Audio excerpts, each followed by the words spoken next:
Michael Allen writes, "Judge not lest you be judged. Gay male youth are 10 times more likely to attempt suicide and make up over half of the successes. You teach a child he is an abomination, that God hates him and sending him to hell, that child will kill himself. Yes, you teach hatred to these children, make their lives a living hell. Your kids bully them endlessly to gay children. There's absolutely no reason to keep on living, and if he's heading to hell anyways." Now, how many videos have I made saying that God, heaven, and hell are the same place? And he admitted to not watching this video, right? Okay. Where I talk about the Western view of sin and the Eastern view of sin. But all of his defense of gay people and homosexuality, and then saying that, quoting Matthew, Christ mentions homosexuality at least twice. In Matthew, he refers to those born eunuchs. Eunuch is either someone who is castrated, or some cultures use the word eunuch to mean hermaphrodite. But this is where the hypocrisy really seeps in. Jeremiah Baruch says, "It's not about gay sex, it's about redefining marriage."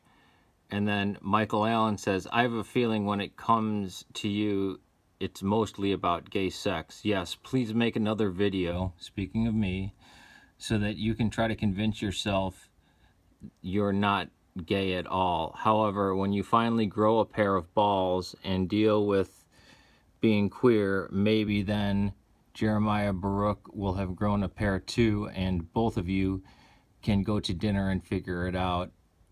You might as well be just friends. Seeing two total bottoms in bed does no one any good."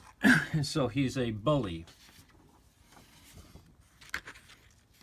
And this is the image that I'm going to use for that. This man uses gay as an insult, and he heckles people by accusing them of being gay, because he does. Now, he doesn't know about my soon-to-be wife, who almost died and almost had to have her eye removed. And I'll give you an update on that this afternoon. But so you shouldn't bully gay people, right? Except when you bully gay people. Except when it's fine. He uses Leviticus, even though Leviticus was nailed to the cross. Corinthians, Paul states male, bed, and soft, and did not use the Greek term which would have conveyed sex between men. Paul used the term pedophilia, right? And Paul only wrote in Greek.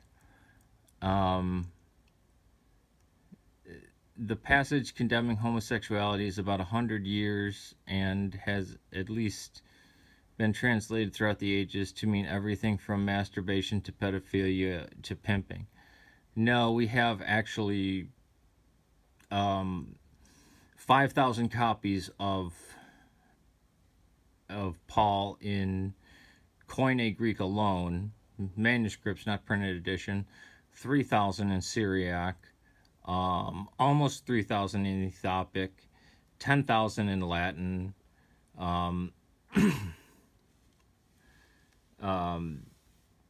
Did I say Syriac or Coptic? Because we both have about 3,000 in those languages as well.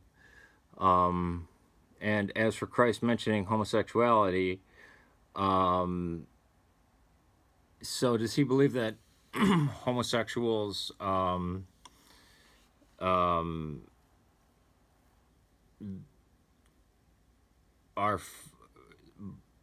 believe in castration, because I mean, he obviously does not mean hermaphrodites here. He's talking about castration. Now, I think this passage is talking about hermaphrodites, because any other material, especially the Gnostic stuff, it's about hermaphrodites. Christ met a gay man via Roman centurion trying to heal his pies, a term which conveyed a younger male in a gay relationship, and said to him, "Never have I seen greater faith than this." That term just meant servant. You can have a servant or a slave and use them for sex, or you can have a servant or a slave and not use them for sex. That's stretching it. But he does, it's not that he, you know, tries to turn the word eunuch into homosexual. It's the fact that he then goes on to bully me and Jeremiah Baruch. And I haven't made these public because they are mean and hateful and might hurt gay people. And there are plenty of gay Eastern Orthodox on here. I'm not one of them. There are many transgender Eastern Orthodox on here, and I don't want to hurt them. So this will be the image of the video, because we need to warn people about it. Because and he says he's ready, willing, and able to talk about Christianity and homosexuality, or the Bible and homosexuality, yet he hasn't so far. And he's said some pretty cruel, nasty